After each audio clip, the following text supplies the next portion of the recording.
when I wrote this preaching, I was also thinking about myself. Because I would ask myself, or I may ask you even today, have you ever felt in your life that the things that you are going through is not in alignment with what God says who you are? Sometimes we are experiencing lack, but we know that what the Word of God would say, that He is more than enough in our lives. Sometimes we feel weak, but the Word of God would say, in our weakness, He is our strength. So there is like a disparity, or there is a two opposing forces that is winning over us. Where should we lean on? Where should our mindset lean on? Would we lean on what the world would say, or what the people would say? Or would we lean on to what God says who we are? Because these two mindsets are two different things. There would always be a war in your mind. Remember that you are a spirit, you have a soul, and you live in your body. Meaning the soul part is the part where it is sandwiched. Where is your soul leaning into more? Is it in the flesh or is it in the spirit? The Bible says in Ephesians 6, we go there that we do not wrestle against flesh and blood, but against principalities, against powers, against rulers of the darkness of this age, against spiritual hosts of wickedness in the heavenly places. You see, as Christians, believers as we are already founded in a firm foundation. But you know what? The enemy would try to do anything, everything in his arsenal to pull us down. But praise God that we have the armor of God. That we are not intimidated. We are not frightened as to what the schemes of the enemy that is going against us, because we have the armor of God. We are not just on the defensive side, but we are on the offensive side too. So if I were to entitle my preaching right now is to winning the war within. How do we win wars in our mind? Have you questioned it lately? When you are battled with those systems of the world and the present situation between the Word of God, where would you lean on? So let us pray right now. Heavenly Father, we thank you for the Word. We thank you, God, that it is you who is glorified.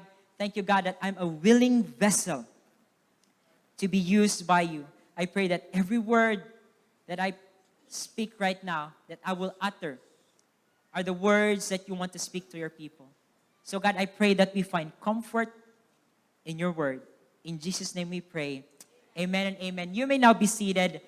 So we are tracking on our series. What is our series? Our latest series is What Would Jesus Think?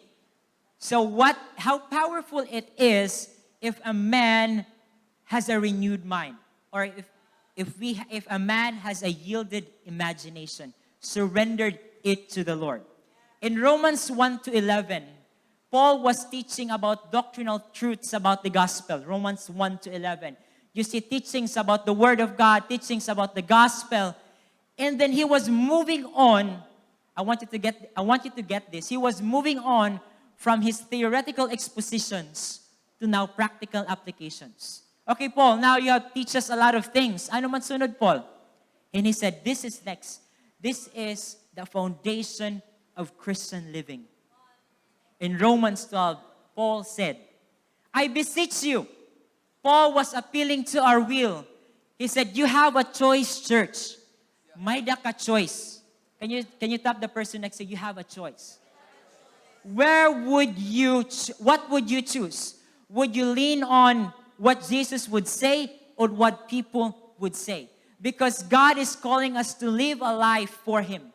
That's why Paul is saying, with the things that I have taught you, I beseech you, I urge you, you have your own choice. Please choose wisely. He said, therefore, he's concluding. What is Paul concluding? He is concluding here the teachings that he was writing to the Christians in Rome, to the Jewish and the Gentiles. He was concluding, please, I want you to live a life glorifying God. Why? By the mercies of God. Paul said, by the mercies of God. He said, whatever the things that I'm going to tell you right now, it is all made possible, all because by the mercies of God.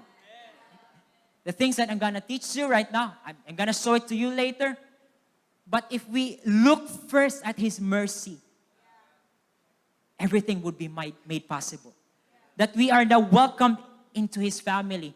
That we are not under the law, but we are under the grace. That there is now therefore no condemnation in Christ. This is what Paul is saying.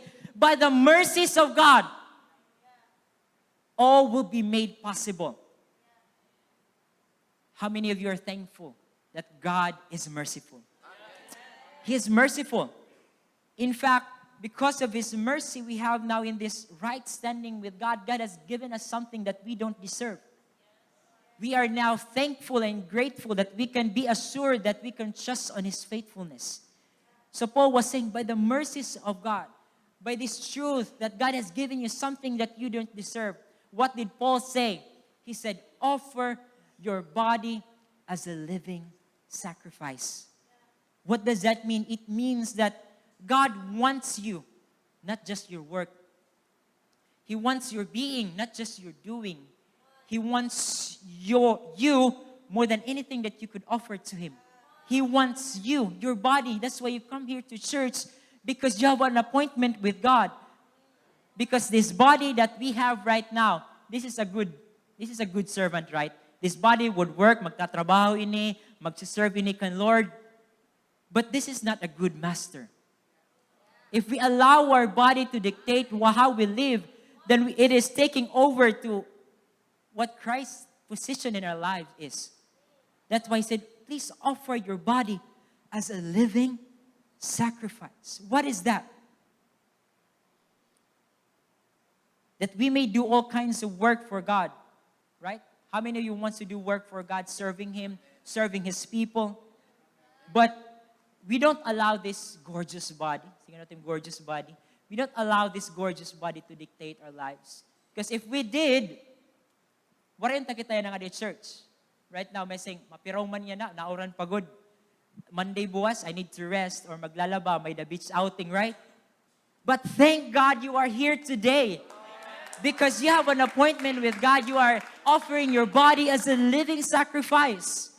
That it's not about your flesh anymore. Yes, mapiraw. Yes, makapoy. But it's not about us anymore. It's all about glorifying God. That as we offer our body to Him, we become holy and acceptable to Him. That's what it means to offer our body as a living sacrifice. Can you just show the verse in Romans 12:1? I beseech you, therefore, brethren, by the mercies of God, that you present your body as a living sacrifice. Your body has been bought with a price. It is not cheap. That price isn't cheap. In 1 Corinthians 6:20, for you were bought with a price. Because you were bought with a price, what? Therefore glorify God in your body and in your spirit, which are God. This is not a cheap price. What Christ has paid for in our body is not a cheap. In fact, it cost Jesus to die on the cross for you and for me. So Paul was saying, by the mercies of God, please offer your body as a living sacrifice. And not just that, in Romans 12, he said, which is your reasonable service. And Paul continued, he said, and do not be conformed. Say this with me, conformed. There is a world out there that is trying to conform us into its ungodly pattern. The world, the systems of the world, and that force must be resisted. That force, but there's a difference between what the Word of God says and what the world would say. The principles of the kingdom and the principles of the world. The world would say, okay lang ni, go lang ni, di kita pag-church. But the Word of God says, please be in church. It's where you find community. So do not forsake the meeting of one another. Because the principles between the world and the Word of God is far different. The question is, where would you lean on? Where would you lean on? The Bible says, Paul said, do not be conformed, but what? But be transformed. But be transformed. How? How should we transform? It is by the renewing of our mind. The renewing of our mind. That's why we are tracking on a series about what would Jesus think. The problem with us Christians today is we don't renew our mind, but we are more inclined to about how we feel and what we should do. Like, how do I feel about this person? I don't feel like talking to this person. I hate this person. I don't feel about going to work. I don't feel like going to church. But it's not about how we feel, because Paul said, be renewed not by your feelings, but by your mind. And it's not about what we do, like, what should I do in this situation? Should I go for this? It's not about that. But the question is, what is true here? What is the Word of God say about my present situation? Because I may feel lack tonight, today, but the Word of God says that He is able to do exceedingly beyond what could we ever ask, think, or imagine. The systems of the world versus God's principle. Have you ever questioned this yourself? What would Jesus think about my situation? It's not about how you feel. It's not about what you do. But it's about what God says who you are. Remember when Jesus was tempted in the wilderness? If Jesus was operating in feelings and what his flesh would dictate, he would allow the temptation to be overcome by him. But he battled it with the Word of God. Because every time we face situation in our lives, di rin mag-upay or sakto lang we battle it with the Word of God. Because Paul said in Romans 12:2, we are being transformed by the renewing of our mind. And if you do that, what is the result if you do that? That you may prove what is that good and acceptable and perfect will of God.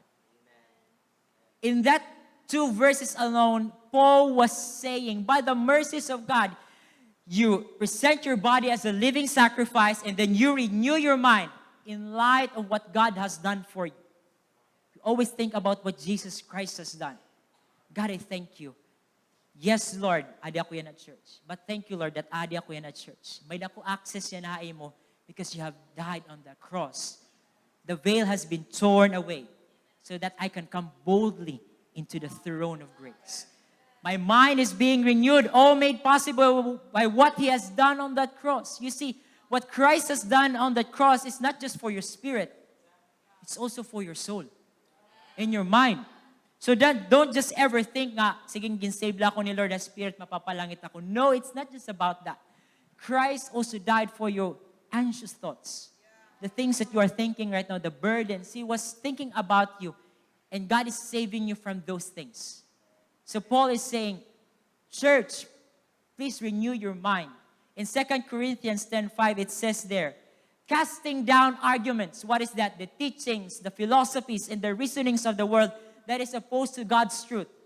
And everything that is exalting itself against the knowledge of God. What is Paul saying? He said, we bring them into captivity. Whatever the things that is hindering you in worshiping God right now. So the goal is not just to break down the lies of the enemy. Yes, we have become aware na diri man ni Lord pa, diri man ni word ni mo Lord. These are lies from the enemy. Yes, we become aware, but it is not enough that we become aware of the lies of the enemy. We remove the lie, and at the same time, we replace it with the truth. It's not enough for us, church, to just remove the lie, but we replace it with the Word of God. Just like, how many of you here made a mga motor or kotse? Right? When we change oil, we don't just put in the new oil nga ato pa ang dating nga oil, right? We take off, gintatanggal natin ang old oil so that ang bag-o nga oil amuan masakub. That's the same with our mindset. There are things that needs to be removed. And we need to replace it with the Word of God. I remember myself, I'm sorry if I would speak alien because I'm a mathematics teacher.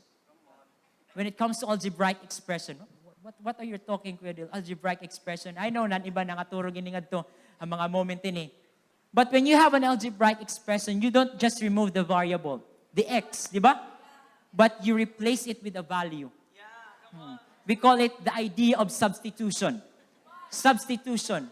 Nakabati na kamo ito, substitution? We replace it. We don't just remove the variable, the x, the y, the z, but we replace it with a value. Same with ourselves, same with our mind, that the enemy has been creeping in our minds lately, a lot of fears and doubts and anxious thoughts. And God is saying, please remove all those things. And I want you to replace it with the word of truth. So you remove the lie and you replace it with the truth. Because that was Paul is saying. Paul was also saying in this verse in 2 Corinthians 10:5 that we have an active role in controlling our thoughts. We don't just passively receive them. Yes, we may feel like we are burdened, that we are anxious. Di ba? May mga, we're worrying about something. But we don't allow it to linger, that at the end of the day, we were thinking about those things. That the whole week, amo na lang iniisip. We have the power to control our mind. So the question is, where would you lean on? Where would you lean on to the systems of the world? Or would you lean on to what God says who you are? That is the power when you have a renewed mind. And this is Paul's teaching. Same lagi pa nagsorti, Paul lagi up. Paul was saying, our thoughts shape our lives. He was saying, our thoughts shape our lives. That's why he's saying, I want you to bring every thought. Ano daw? Di ako perdido. I'm not the tail. I'm the head. I'm not a loser. I'm a victor in Christ Jesus. I'm not in lack, but I have more than enough. Amen. I am not sick. I am healed in the name of Jesus. I am the healed of the Lord. So we bring every thought into the captivity by the obedience of Christ. Not your obedience, but by the obedience of what Christ has done on the cross. Because the battle is in the mind. So don't focus your thoughts at the center of your weakness. Sometimes we feel inadequate. Sometimes amo na lang aton yung focus. But can I challenge the church to focus on what the Word of God says? The enemy's mission is still the same. Hanuna pa ini. In John 10:10, he says its mission is to steal, kill, and destroy you. In 1 Thessalonians 2:18, it is to stop you. In 1 Peter 5:8, it is to devour you. But I want you to understand that the enemy may have plans for you, against you. But in Ephesians 1:19-20, it says there, I also pray that you will understand the incredible greatness of God's power for us who believe in Him. We have a power. This is the same mighty power. In verse 20, it says, that raised Christ from the dead and seated Him in the place of honor at God's right hand in the heavenly realms. We cannot win wars without Christ. I tell you, church, you may control your thoughts, but at the end of the day, without Christ in the equation, we would always find ourselves on the losing end. So the same power that raised Christ from the dead is also the same power that is going to win you battles in your mind. So don't find yourself thinking that you are a loser. You are not. And don't rely on your power. Let me say this again. Our thoughts shapes our lives. In fact, Paul was giving us a blueprint on how do we live life. Paano kita manginginabuhi as a Christian? And Paul was saying this in Philippians 4:8. He was giving us a blueprint already. Finally, brethren, this is the blueprint when it comes to living a life, when it comes to winning the war within. He said, finally, brethren, whatever things are true, whatever things are noble, whatever things are just, whatever things are pure, whatever things that are lovely. This is self-explanatory. Whatever things are of good report. Paul said, if there is any virtue, and if there is anything praiseworthy, meditate on these things. In NKJV it says, ESV it says, think of these things. Paul was saying, for you to live a life winning the war in your mind, I want you to think of these things. It's not more on behavior modification, but it's all about thinking about godly and heavenly mindset. You know, this is it. This is the blueprint. Because actions would follow. In 9, it says, after you think about these things, the heavenly mindsets, in verse 9 it says, the things which you learned and received and heard and so on is, this do, meaning practice this. In other words, Paul started with our thoughts. Think of these things. And it was translated into actions. Do these things. Practice these things. But before you practice, I want you to think first. Think of such things. Paul was giving us a blueprint already. To win the war, I need to think of such things. From our thoughts down to our action and down to our experience. And the experience of that is, and the God of peace will be with you. But before the God of peace, what did Paul say? Think of such things. Whatever is true, whatever is noble, whatever is just. Practice this. And it will translate to experiencing the God of peace. So from thoughts down to actions and experience. In 1 Corinthians 2:16. For who has known the mind of the Lord, that he may instruct him? But we have the mind of Christ. It doesn't mean that we need to know what Christ knows. Everything that Christ knows, we need to know. But what this verse is saying is that we need to be in alignment with His values, purposes, and ways of thinking. If you want to win war in your mind, you have to see reality from Christ's perspective. If you want to win war in your mind, you need to align more fully with the mind of Christ. And we are to renew our minds. I don't know the war that you have been facing in your life right now. I have mine too. But it's not about how I feel anymore. The Bible says that we are to renew our mind and replace it with the heavenly mindset from Christ's perspective, because His thoughts are higher than ours. When we think that, God, there's no way out. We were singing this song, there's no way out, Lord. Every time you feel cornered about your life, I want you to know that God will make a way. Even when there seems to be no way, when you feel cornered, God will make you way out. A way out. When you are facing impossibilities, God will say, I can make that a miracle. I can still turn the water into wine. Because this is the God that we are serving. I don't know what you are facing, but this is our Assurance Church.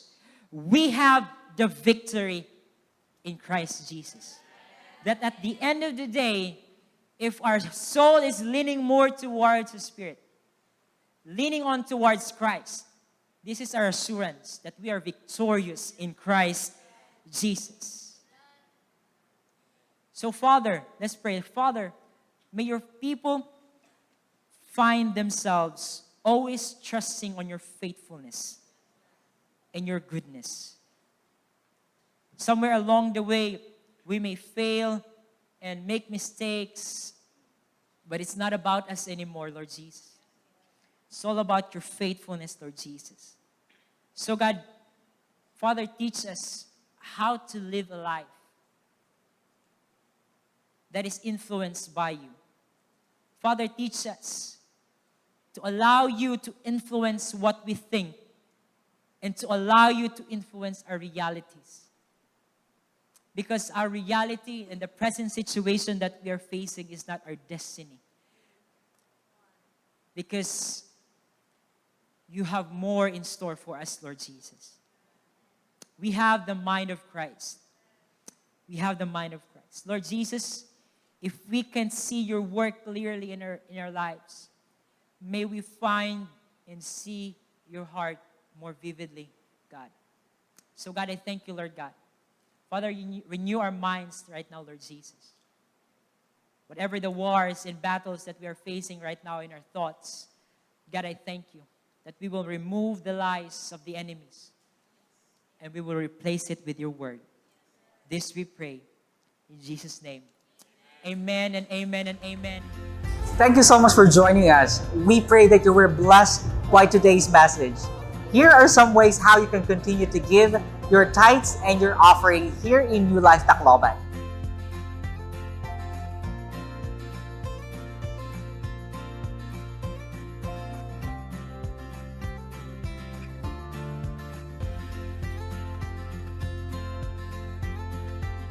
Thank you, church, and God bless.